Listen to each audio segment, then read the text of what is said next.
Pues buenas tardes y bienvenidos a la introducción al Antiguo Testamento. La semana pasada estuvimos viendo los Salmos 89 y 90. El Salmo 89 lo titulé La promesa de Dios en puntos suspensivos, porque el tema del Salmo es la promesa que Dios hizo a David, el pacto que Dios hizo con David. Y entonces veíamos en este Salmo que era extenso, que tenía dos partes. Una primera parte que decíamos que era una parte brillante porque todo lo que describe son victorias y progreso y bendición y prosperidad, pero luego hay una segunda parte que decíamos que era inquietante, porque no tenía nada que ver con la primera parte, porque lo que había sido victoria se había convertido en derrota y lo que había sido avance era retroceso y lo que había sido elevación se había convertido en caída y en pérdida. Y así era prácticamente como terminaba el Salmo, solamente que el Salmo terminaba con una oración, una petición del autor, que era Etán, diciendo: Señor, ¿hasta cuándo va a durar esto? Por eso puse la promesa de Dios en puntos suspensivos, porque ponemos los puntos suspensivos cuando escribimos al intentar decir esto está incompleto, esto está inacabado.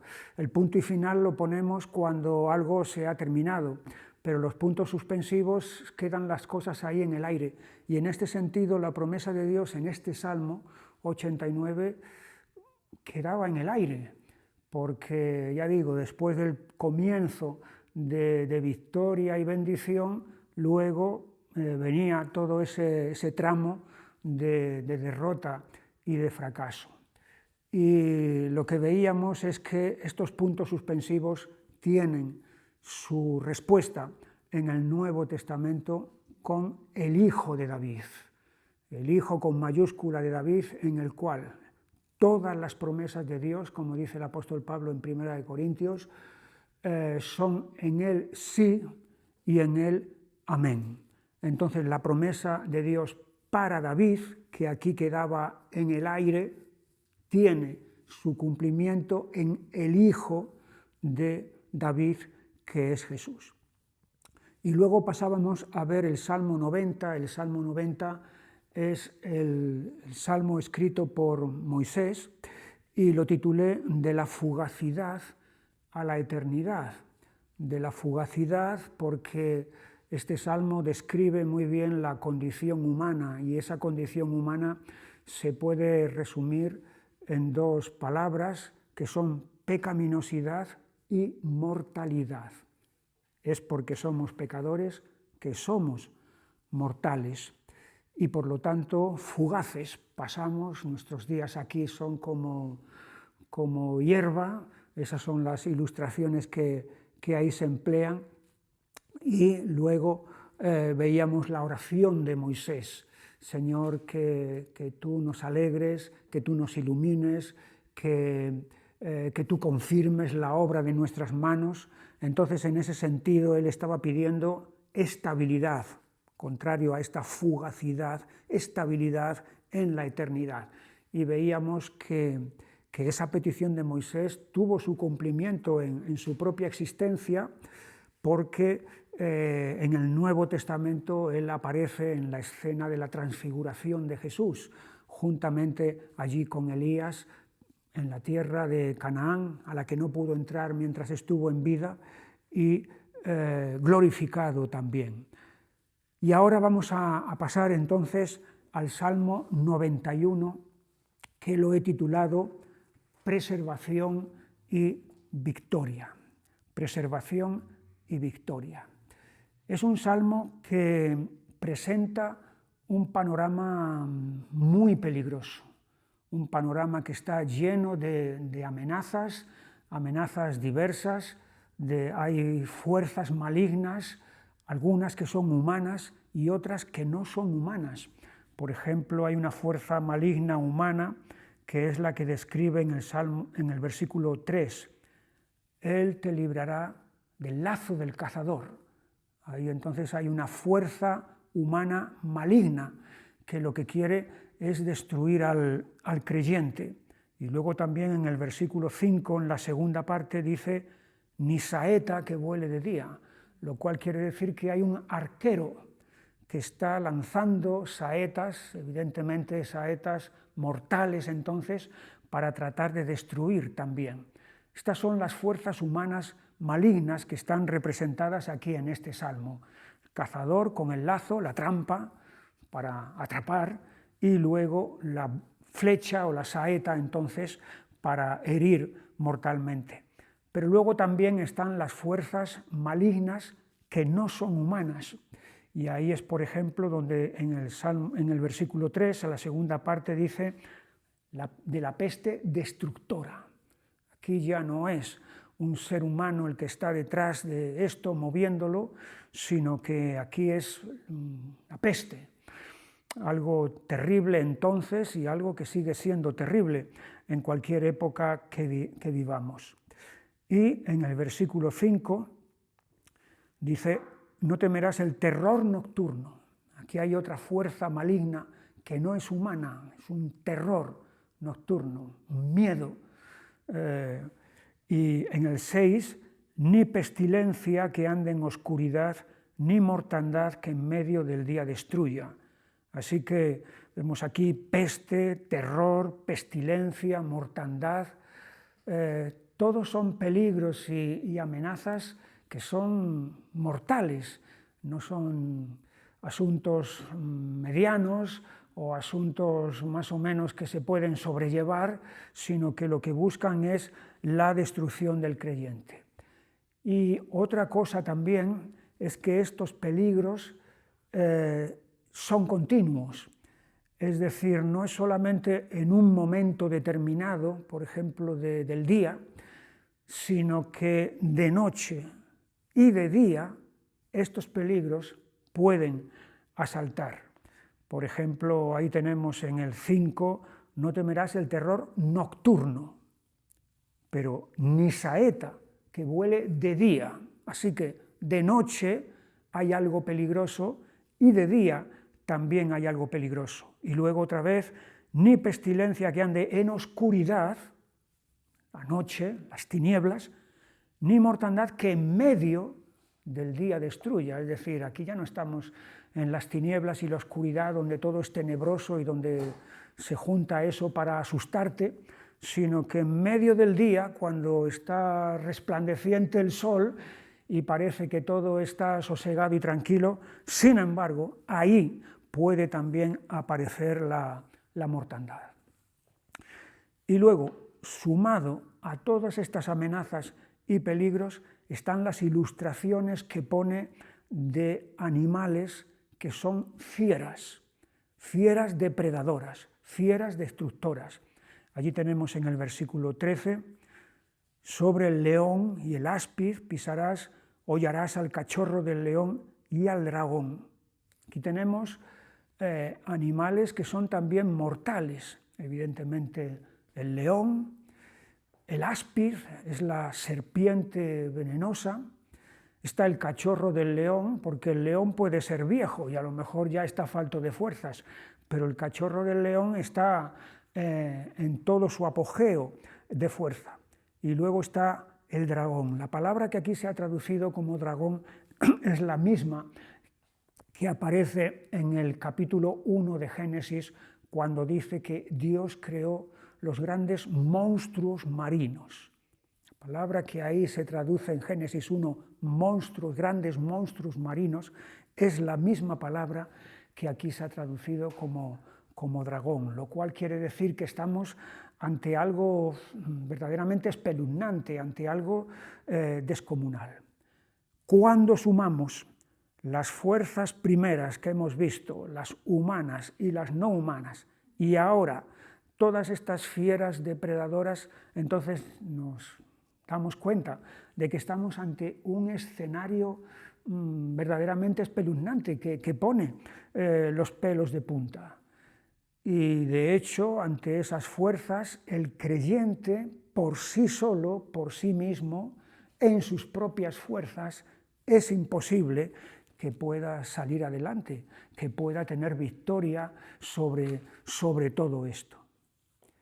Pero aquí es donde este salmo viene para darnos esta promesa precisamente de preservación y luego, más adelante, aún más de victoria, la promesa de preservación.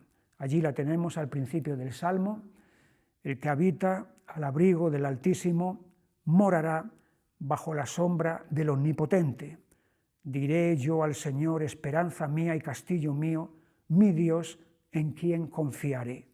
Y a partir de ahí entonces es cuando empieza a enumerar todas estas asechanzas, pero también empieza a describir la protección y la preservación que Dios va a dar.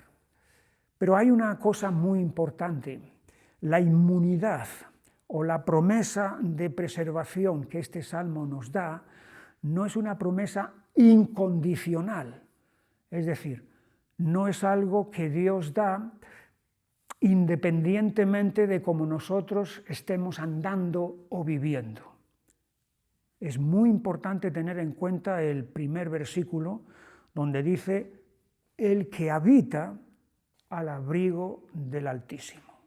Estar al abrigo del Altísimo es entonces cobijarse bajo Él, estar bajo su autoridad y habitar. La palabra habitar también es muy importante, porque no es lo mismo habitar que visitar. No dice el que visita al abrigo del Altísimo, sino el que habita. Visitar es llegar a un sitio, estar un rato y marcharse. Eso es una visita. Pero habitar es morar, es quedarse permanentemente en un sitio. Y entonces la promesa está dirigida aquí hacia aquel que habita, que mora, que permanece al abrigo del Altísimo. Entonces, no tenemos que, leyendo este salmo, empezar a leer las promesas y olvidar la condición primera que se nos está dando. No vaya a ser que nos engañemos a nosotros mismos y digamos, bueno, haga lo que haga, Dios me va a preservar y Dios me va a guardar y cuidar de todos los peligros. Porque aquí es lo que dice en el libro de Proverbios, en el capítulo 2 y versículo 7. Él provee de sana sabiduría a los rectos, es escudo a los que caminan rectamente. Es escudo ¿a quién? A los que caminan rectamente.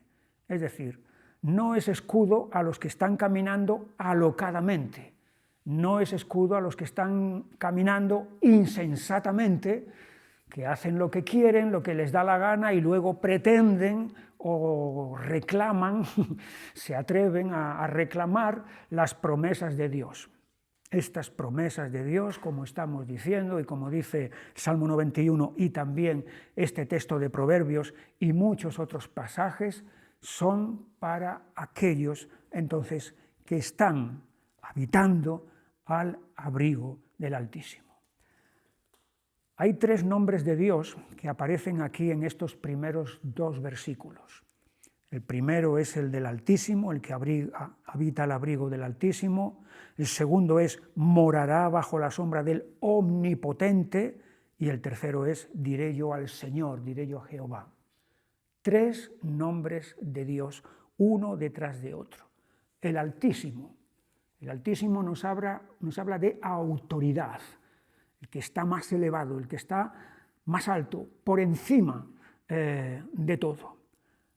Por lo tanto, tiene autoridad sobre todas estas fuerzas malignas. Él es el Altísimo.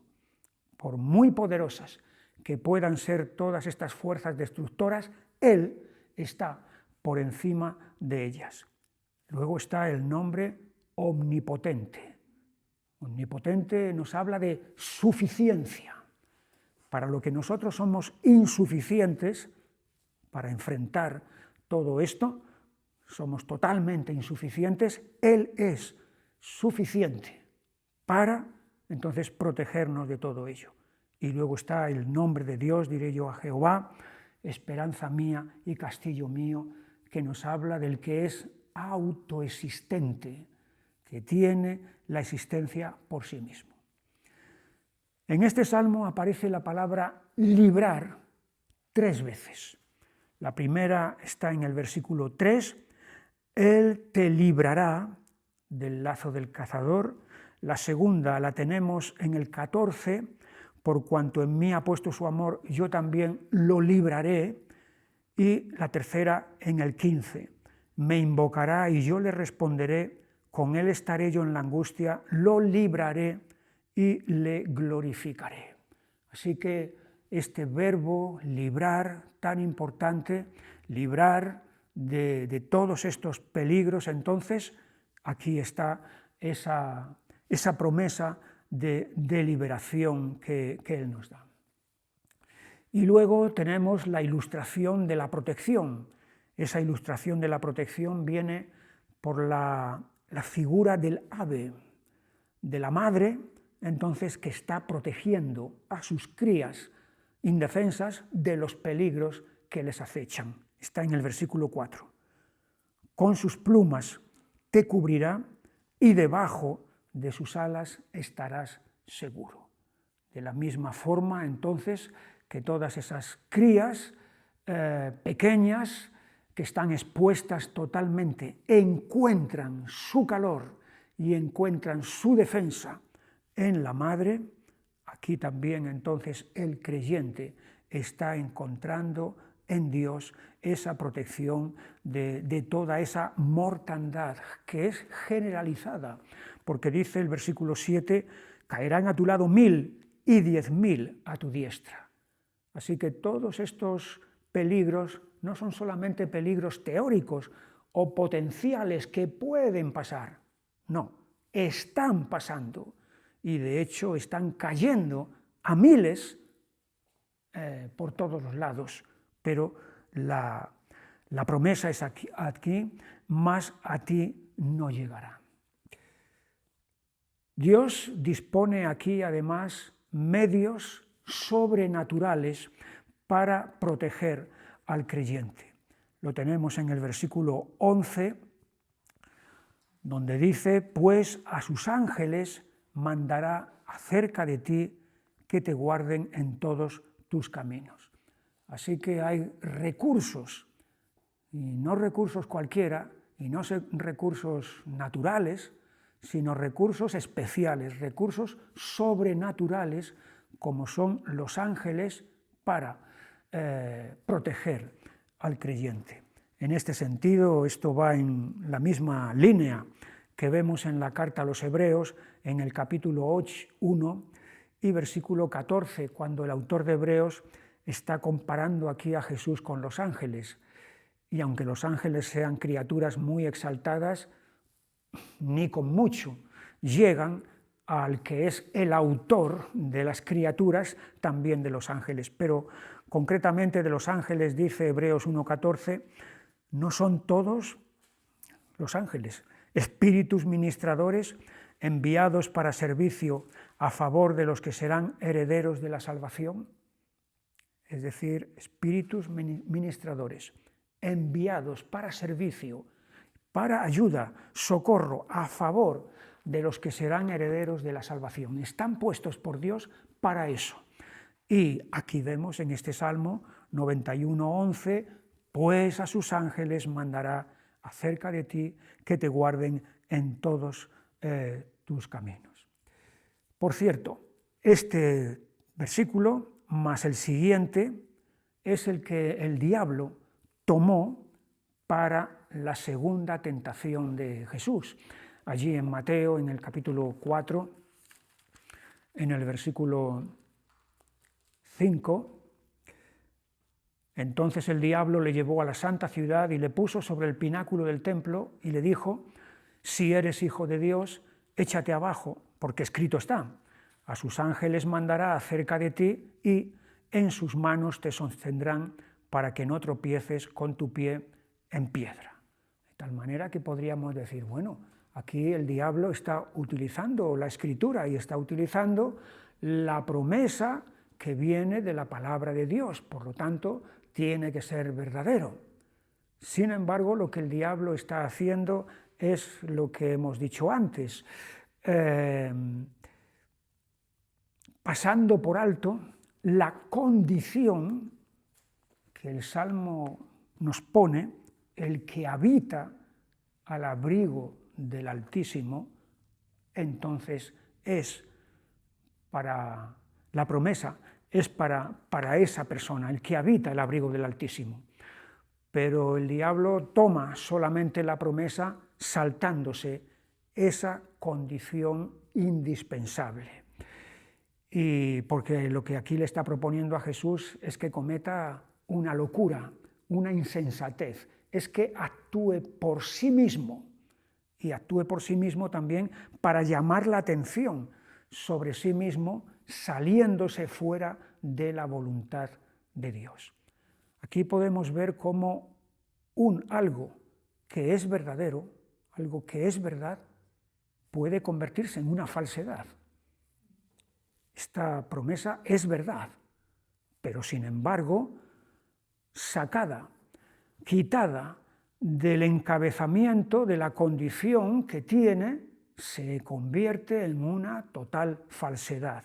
Y Jesús no va a caer en el engaño, no se va a dejar engañar por lo impresionante que es que el diablo le esté citando nada menos que la Escritura, nada menos que la palabra de Dios. Pero además de la preservación del mal, y esto ya es, y la victoria, el Salmo avanza todavía algo más, porque dice, versículo 14, por cuanto en mí ha puesto su amor, yo también lo libraré, le pondré en alto, por cuanto ha conocido mi nombre, me invocará y yo le responderé, con él estaré yo en la angustia, lo libraré y le glorificaré, lo saciaré de larga vida y le mostraré mi salvación. De tal manera que aquí lo que está habiendo es una promesa de encumbramiento, de elevación, de glorificación, no solamente de preservación, porque podemos quedar preservados y librados, y eso ya es una enorme bendición, una gran bendición, pero el Salmo va más allá, dándonos la victoria sobre todas estas fuerzas malignas, añadiendo además esta otra promesa de la glorificación, pondré en alto, lo saciaré de larga vida y le mostraré mi salvación. Que todo esto, desde la perspectiva ya del Nuevo Testamento, esta larga vida y esta salvación ya no es solamente una salvación temporal o terrenal, física como la que aquí se está viendo, sino que tiene que ver con una salvación de una trascendencia muchísimo mayor, y la larga vida no es solamente de estirarla aquí unos cuantos años, sino que es de otra clase de vida que no termina nunca. Una de las cosas que vimos en la introducción a los Salmos y que luego hemos ido descubriendo a medida que hemos ido pasando por ellos, es lo del cambio de hablante. El cambio de hablante es que en un momento determinado el autor del Salmo está escribiendo y de pronto él ya no es el que está escribiendo ni el que está hablando, sino que es Dios mismo el que se introduce sin necesidad de presentación ni nada. Pues esto es precisamente lo que ocurre aquí, porque los versículos 1 al 13 son del autor. Los versículos 1 al 13 son del autor, que no sabemos quién es anónimo, pero es el que ha escrito el Salmo. Pero de pronto, en el versículo 14 ya no es el autor del Salmo quien está hablando, porque dice, por cuanto en mí ha puesto su amor, yo también lo libraré, le pondré en alto por cuanto ha conocido mi nombre. Lo cual quiere decir que aquí es Dios quien está hablando. Aquí ha habido un cambio de hablante, y es desde el 14 hasta el 16 donde Dios es el que da estas últimas promesas en este salmo de gloria y de elevación. Yo creo que esto también en este salmo refuerza todavía más el poder y la certeza de estas promesas, porque la primera parte está escrita por el autor, un autor que está inspirado por el Espíritu Santo, es decir, tiene toda la autoridad de parte de Dios. Pero por así decirlo, es como si Dios quisiera decir, y para que no dudes, para que no tengas ningún titubeo, soy yo mismo, ya no es el autor que estoy utilizando para escribir el Salmo, sino yo mismo el que te estoy haciendo estas promesas para que tengas toda la confianza y toda la seguridad. Así que un salmo precioso este que es el Salmo 91. Y ahora saltamos al Salmo, o pasamos, mejor dicho, no lo saltamos porque no hay ninguno entre medias, al siguiente, que es el 92. Lo he titulado Sábado y Obras. Sábado y Obras. Tiene un título este salmo, dice Salmo, cántico para el día de reposo. O sea, cántico para el día de sábado. O sea, este salmo fue escrito expresamente para ser cantado en el día de sábado, en el día del Señor. El sábado era el día especial, el día aparte, el día santificado en el Antiguo Testamento para el pueblo de Israel. Allí lo tenemos en el libro de Éxodo, en el capítulo 20, donde se relatan los 10 mandamientos, y cuando llegamos al versículo 8, dice: acuérdate del día de reposo para santificarlo. 6 días trabajarás y harás toda tu obra, mas el 7º día es reposo para el Señor tu Dios. No hagas en él obra alguna, tú, ni tu hijo, ni tu hija, ni tu siervo, ni tu criada, ni tu bestia, ni tu extranjero que está dentro de tus puertas. Porque en 6 días hizo el Señor los cielos y la tierra, el mar y todas las cosas que en ellos hay, y reposó en el 7º día. Por tanto, el Señor bendijo el día de reposo y lo santificó. Así que no hay duda de que estamos ante un día apartado, que es precisamente la raíz de la palabra santificado. Los demás días de la semana, los otros 6 días de la semana, estaban ocupados para que el pueblo de Dios estuviera en sus propias obras, en su propio quehacer. Ese quehacer tenía que ver con su trabajo, con su ganarse la vida, con su mantenimiento. Eso eran sus obras. Estaban centrados en ellas desde el amanecer hasta el atardecer. Eso eran los 6 días de la semana. Pero el 7º día no era para estar centrado en sus propias obras, sino para estar centrado en la obra de Dios, en la obra de Dios. Es decir, no para seguir con mis actividades o con mi diversión o con lo que yo quiera emplear ese día, sino para, dejando aparte todo lo que concierne a lo que yo hago, me concentre, me fije en la obra de Dios. Y al fijarme y al concentrarme en esa obra de Dios, entonces yo le alabe y le adore y le bendiga por todo lo que Él ha hecho a mi favor. Eso era el día de sábado. Y aquí este salmo va a hablar de obras. Hay 3 veces en la que la palabra obras aparece. La primera la tenemos en el versículo 4. Por cuanto me has alegrado, Señor, con tus obras. En las obras de tus manos me gozo. Versículo 5. Cuán grandes son tus obras, oh Señor. ¿Ves? Las 3 veces que aparece la palabra obras en este salmo están referidas las 3 a las obras de Dios, no a las obras propias.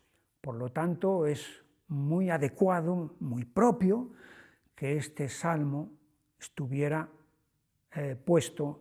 compuesto para precisamente el día de sábado. El día del Señor ha cambiado. El día del Señor ha cambiado del Antiguo Testamento al Nuevo Testamento. En el Antiguo Testamento era el sábado, es decir, el último día de la semana, y en el Nuevo Testamento, después de la resurrección de Jesús, ese día del Señor ha cambiado al primer día de la semana. El primer día de la semana es nuestro domingo, es la palabra domingo. Hay una razón para eso, por qué ha cambiado ese día, precisamente por eso, por el hecho de que con la resurrección de Jesucristo comienza una nueva creación. La primera creación, la que Dios hizo, entonces tenía el séptimo día, el último día.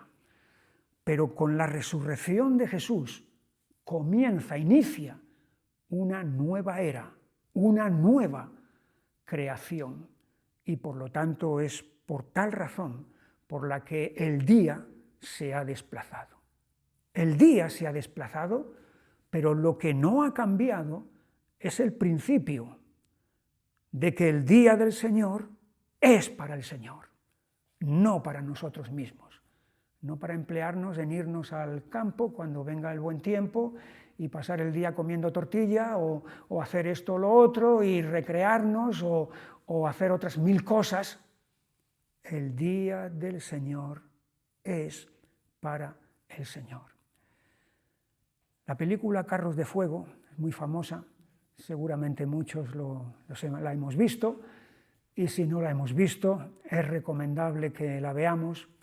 Narra la historia del deportista escocés que se llamaba Eric Liddell. Él era cristiano y entonces en las Olimpiadas que se celebraron en París en 1924 tenía que correr unas eliminatorias en domingo.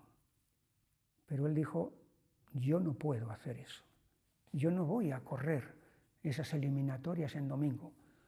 Y hubo muchas presiones sobre él, incluso el príncipe de Gales, el heredero de la corona que estaba allí, vino, el de la Olimpiada, el encargado de la Olimpiada también vino, todos para hacerle presión, para que dejara a un lado sus creencias en esta ocasión y corriera, pero él permaneció firme y no corrió.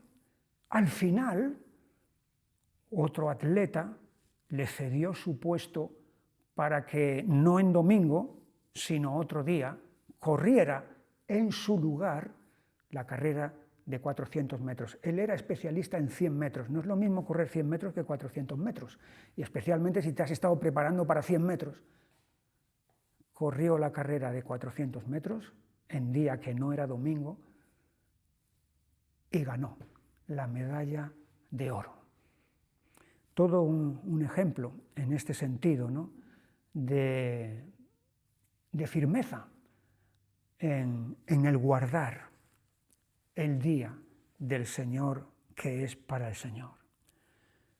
Si el pueblo hebreo tenía razones poderosas para guardar ese día, porque Dios lo había librado de la esclavitud, de las obras penosas de la esclavitud, para darle libertad, razones poderosas. Muchas más razones poderosas tenemos los cristianos, porque la esclavitud de la que Dios nos ha dado libertad no es una esclavitud física o humana, sino que era una esclavitud mucho peor, era una esclavitud espiritual y del pecado, de la condenación. Por lo tanto, tenemos muchas más razones que ellos para mantener y para guardar el día del Señor para el Señor. Pero fíjate, antes de comenzar a enumerar las obras de Dios en las que Él quiere fijarse, lo primero que hace es fijarse no en las obras de Dios, sino en Dios mismo. Versículo 1. Bueno es alabarte, oh Señor, y cantar salmos a tu nombre, oh Altísimo. ¿Ves? Primero comienza en Dios, antes de pasar a sus obras. Y este es el orden que hay que seguir. Este es el orden perfecto. Cantar salmos a tu nombre. El nombre de una persona representa a la persona, ¿verdad? Claro. Entonces, cantar salmos a tu nombre es que estoy cantando estos salmos a ti, Señor. Me estoy fijando en ti. Anunciar por la mañana tu misericordia y tu fidelidad cada noche. Son esas cualidades excelentes que hay en Dios. Se está fijando en Dios y en sus cualidades. Para a continuación, entonces, mencionar las obras en las cuales Él se alegra, Él se goza, las cuales dice, versículo 5, cuán grandes son tus obras, oh Señor, muy profundos son tus pensamientos. ¿Cuáles son esas obras en el Salmo? Son dos. La primera la tenemos en el versículo 7. Cuando brotan los impíos como la hierba y florecen todos los que hacen iniquidad, es para ser destruidos eternamente. Mas tú, Señor, para siempre eres altísimo, porque he aquí tus enemigos, oh Señor, porque he aquí perecerán tus enemigos, serán esparcidos todos los que hacen maldad. Aquí tenemos la primera obra de Dios. Y esta obra consiste en que ante el surgimiento y la proliferación de los que hacen maldad, van a tener como término la destrucción por parte de Dios. O sea, los que hacen maldad no son dueños de ellos mismos, no son dueños de sus destinos, ni de su final, no son ellos los que deciden, sino que es Dios quien va a destruirlos, como dice aquí, eternamente. Perecerán tus enemigos. Esta es la primera obra de Dios. La segunda obra de Dios es contrapuesta a esta. Está en los versículos 10 hasta el final, pero vamos a fijarnos primero en el versículo 10. Pero tú aumentarás mis fuerzas como las del búfalo, seré ungido con aceite fresco.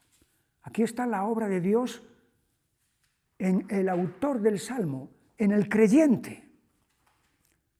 Tú aumentarás mis fuerzas como las del búfalo.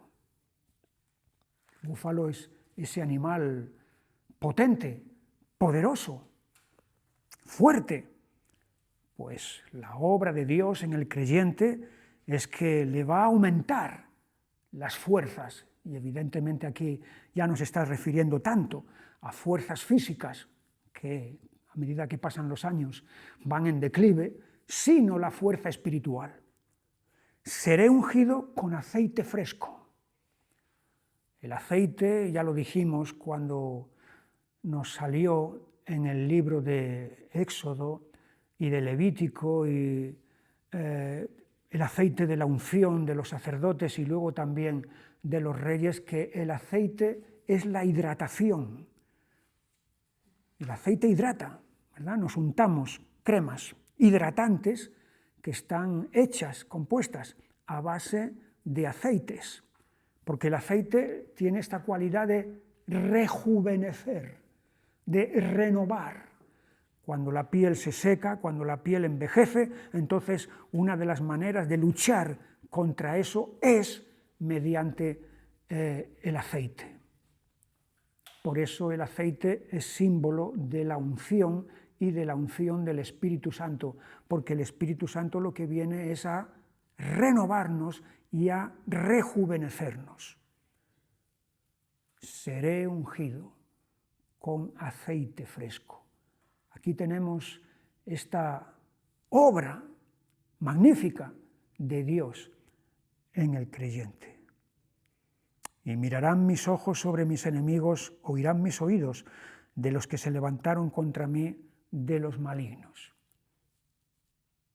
Para considerar, ver que han sido derrotados, que han sido vencidos y aplastados. Dios le ha dado la victoria. Pero a continuación sigue esta segunda obra de Dios, ya no solamente en el autor del Salmo, sino en cualquier creyente. Versículo 12.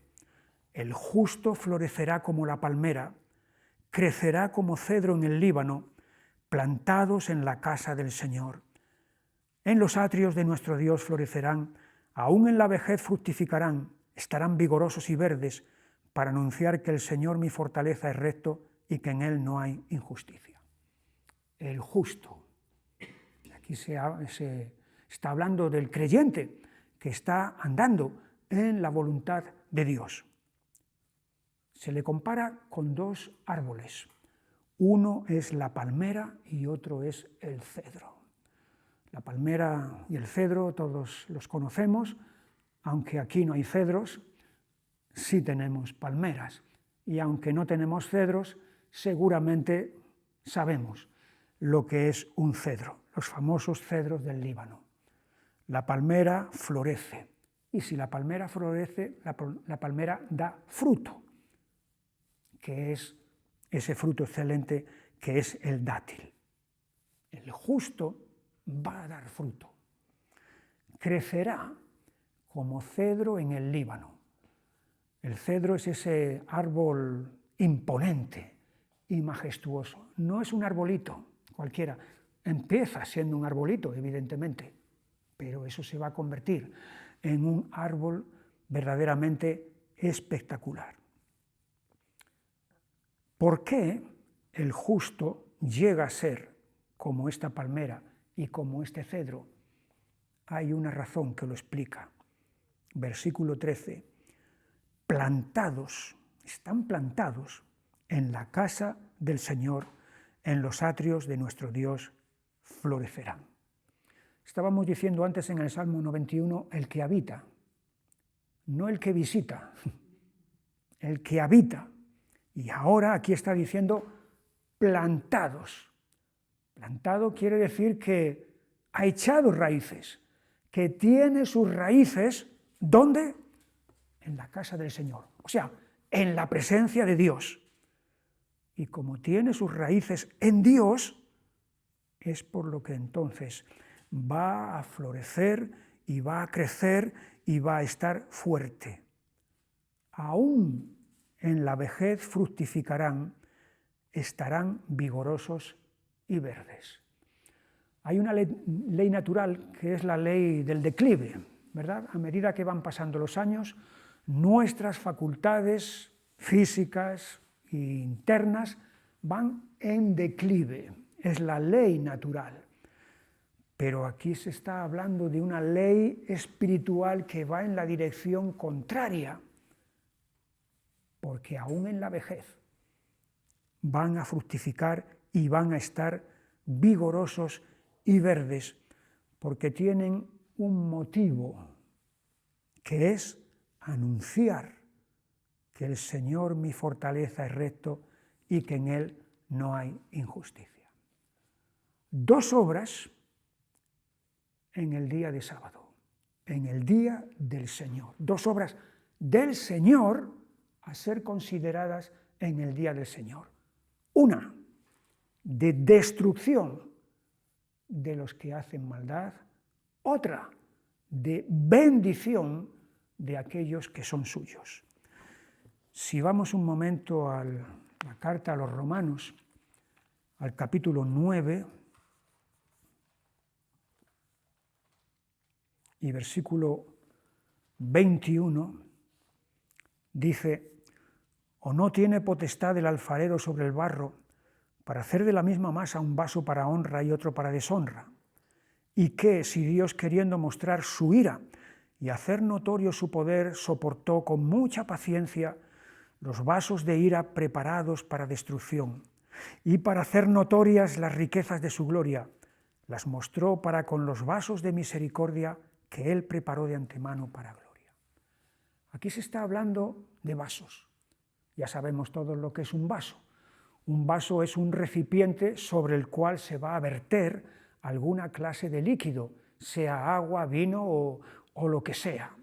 Un recipiente, un vaso. Aquí se está hablando de dos clases de vasos.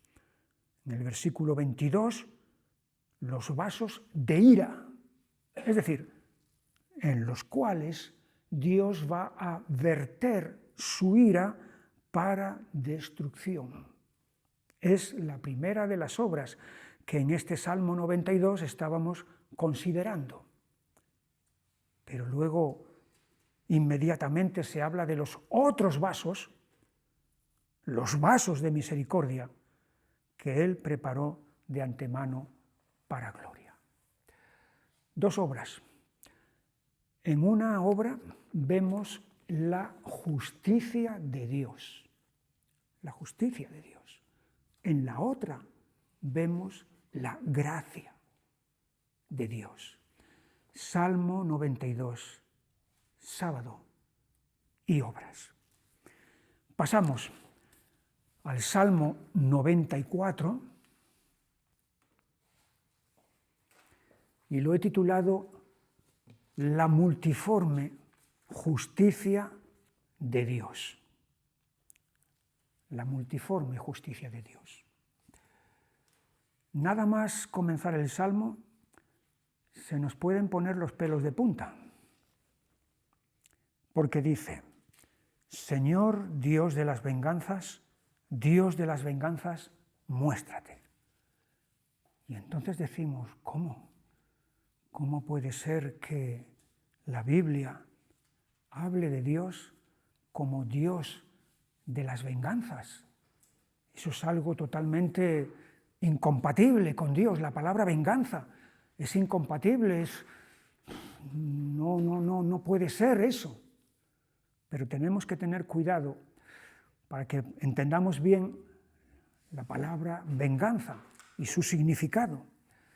Es verdad que la venganza humana es terrible, porque la venganza humana es revancha, y la venganza humana es desquite, y con la venganza humana va acompañada el encarnizamiento y toda la barbarie posible para decir: si tú me hiciste esto, yo te voy a devolver a ti 10 veces más, para que sepas.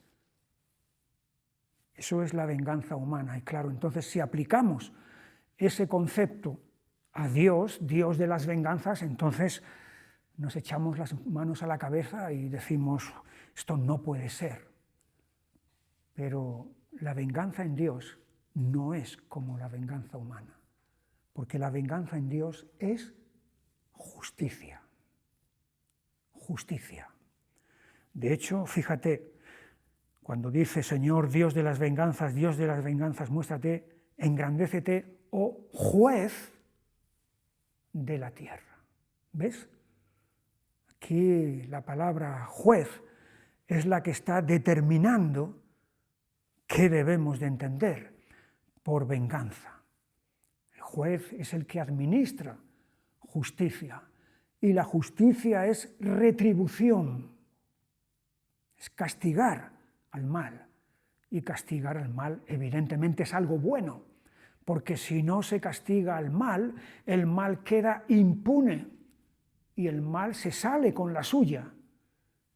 Y no hay cosa que pueda indignarnos más que ver, constatar que el mal se sale con la suya y que avanza y que predomina y conquista y prevalece y todo eso brota dentro de nosotros, un sentimiento de indignación. No podemos soportarlo, porque precisamente es eso, ese sentido de justicia que tenemos de decir, eso tiene que ser castigado, eso tiene que ser erradicado.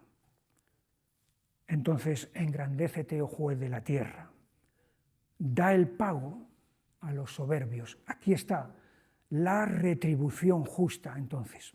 Por cierto, que este nombre que se le da aquí a Dios, oh juez de la tierra, casi literalmente es el mismo que empleó Abraham cuando estuvo intercediendo ante Dios por Sodoma.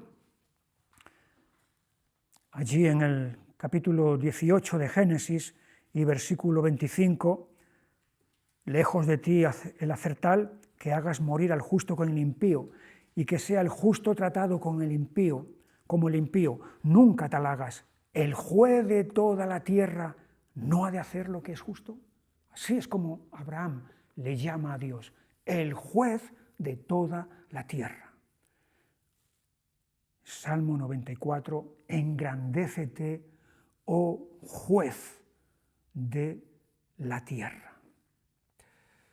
Por cierto que esta palabra de venganza atribuida a Dios no solamente aparece en el Antiguo Testamento, va a volver a aparecer también en el Nuevo Testamento. Allí en la carta a los Hebreos, en el capítulo 10 y versículo 30,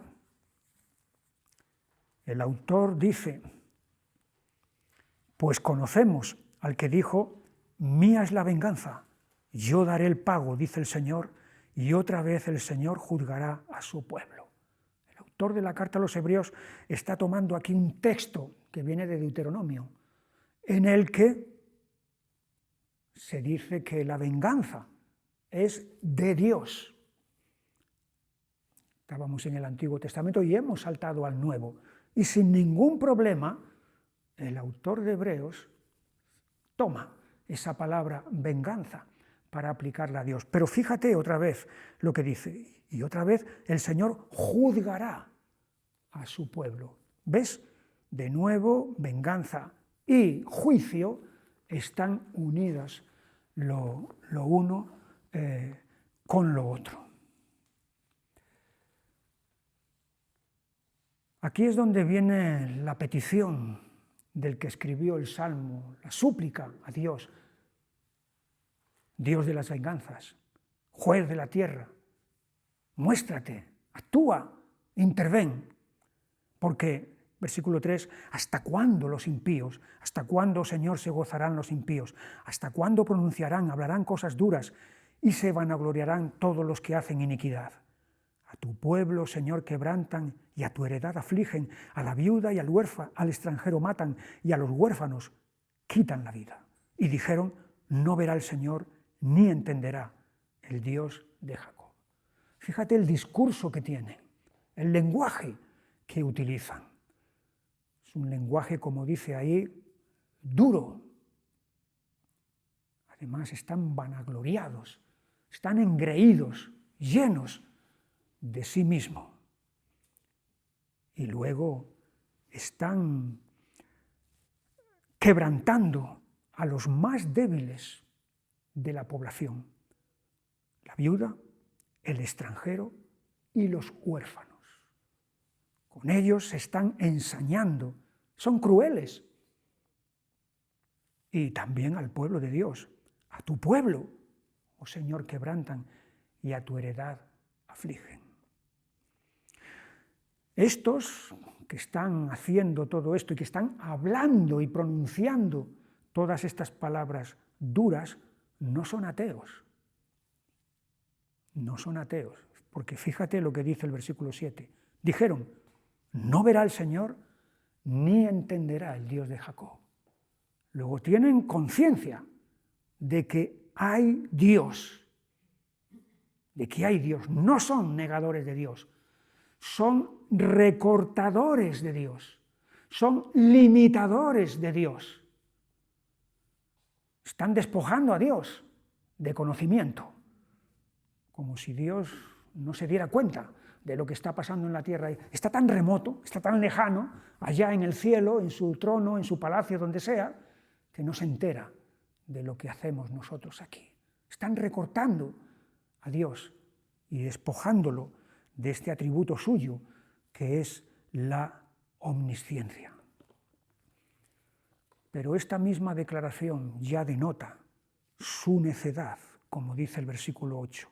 Entended, necios del pueblo, y vosotros fatuos, ¿cuándo seréis sabios? ¿El que hizo el oído no oirá? ¿El que formó el ojo no verá? Es decir, el que dotó de facultades a las criaturas, ¿no va a tener esas facultades? El que dio todas esas facultades a los que ha creado, ¿cómo va a estar él desprovisto? Si él ha dado conocimiento, nos ha dado conocimiento a nosotros, ¿cómo no va a tener él conocimiento? Y además conocimiento en grado sumo. A nosotros nos ha dado una dosis pequeña, pero él tiene toda la plenitud del conocimiento, de su conocimiento. Y a continuación en este salmo es donde se describen la multiforme justicia de Dios, de este Dios de las venganzas, de este juez de la tierra. Aquí se despliegan todo un abanico, todas las facetas de la justicia de Dios, que no es solamente va en una dirección nada más, sino que es tan rica, es tan amplia. En primer lugar está su justicia penal.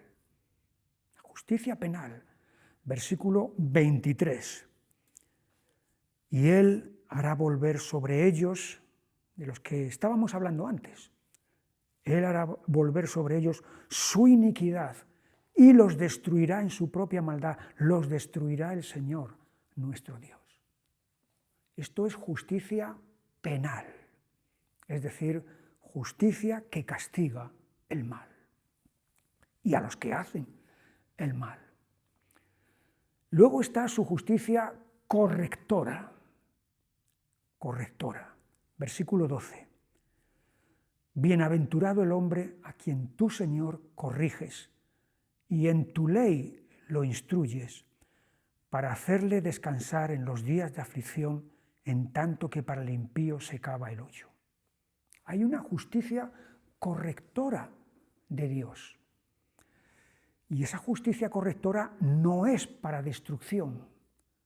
Esa justicia correctora es para nuestro bien. Es lo que dice el autor de la carta a los Hebreos, otra vez, en el capítulo 12, cuando habla de la disciplina de Dios Padre. Si la disciplina de nuestros padres humanos era necesaria para mantenernos dentro de unos cauces, y eso que era una disciplina humana, errática, la disciplina de Dios Padre es perfecta y por lo tanto es para nuestro bien, es para que participemos de su santidad. Como dice, es verdad que el ejercicio de la disciplina es difícil de sobrellevar, claro, toda disciplina, pero luego da fruto apacible de justicia los que en ella han sido ejercitados. Esta justicia de Dios, correctora, es para nuestro bien. Por eso dice, bienaventurado el hombre a quien tú corriges. Sí, porque tenemos la tendencia a desviarnos, tenemos la tendencia a apartarnos, a torcernos. Es algo en nuestra carne, en nuestra naturaleza caída, está ahí presente.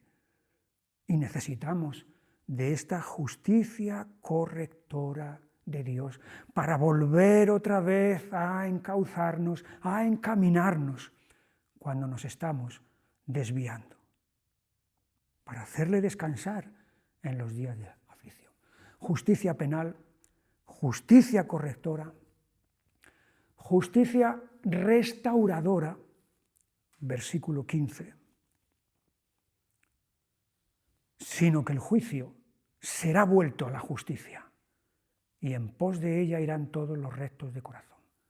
El juicio es la expresión, la manifestación de la justicia.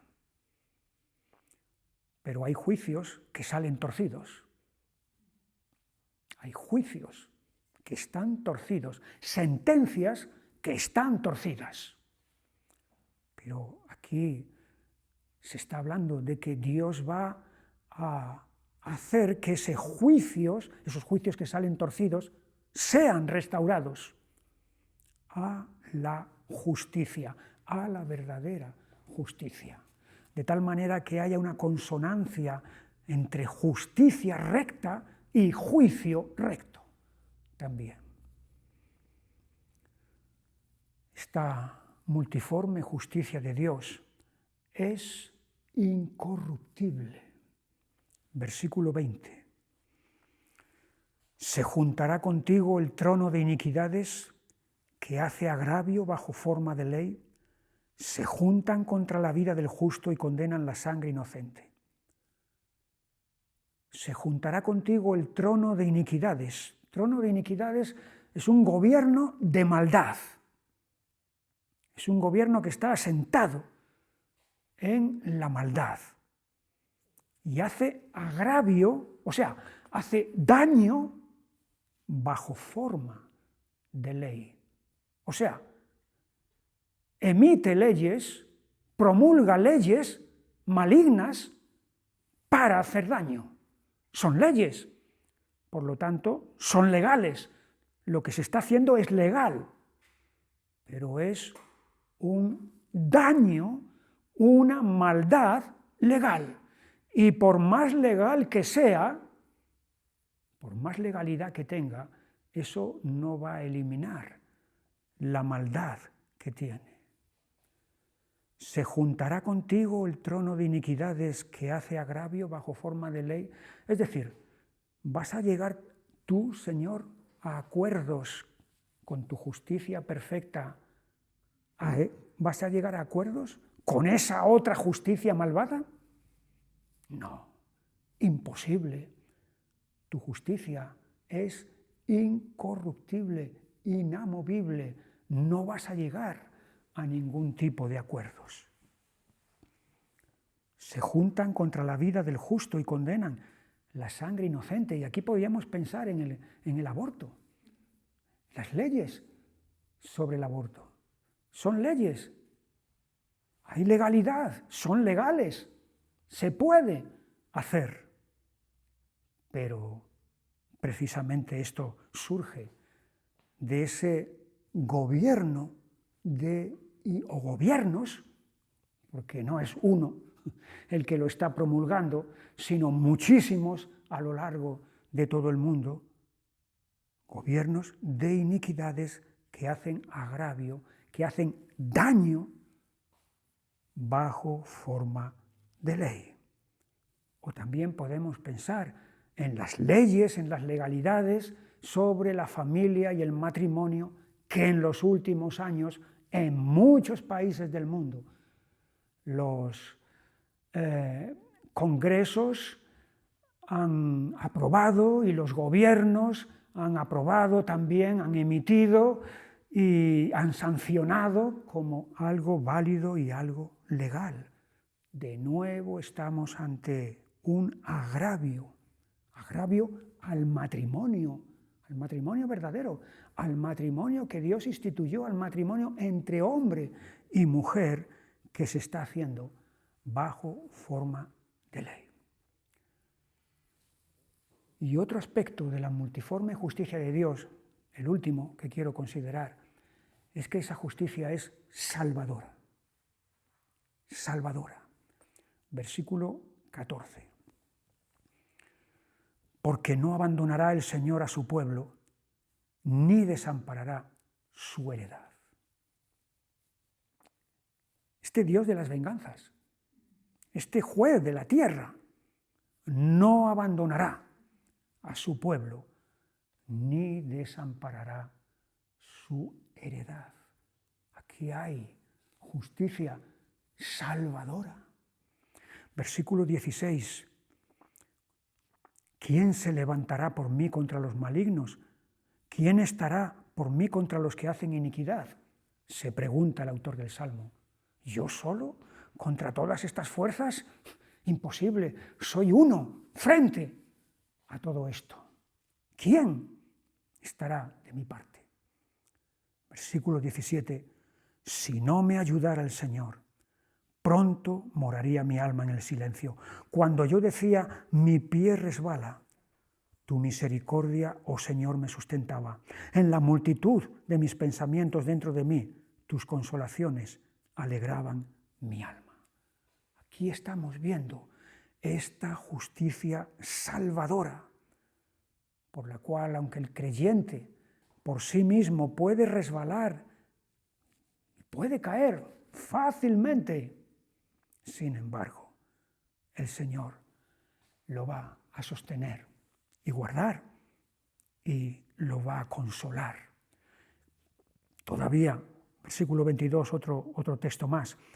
Mas el Señor me ha sido por refugio y mi Dios por roca de mi confianza. La multiforme justicia de Dios.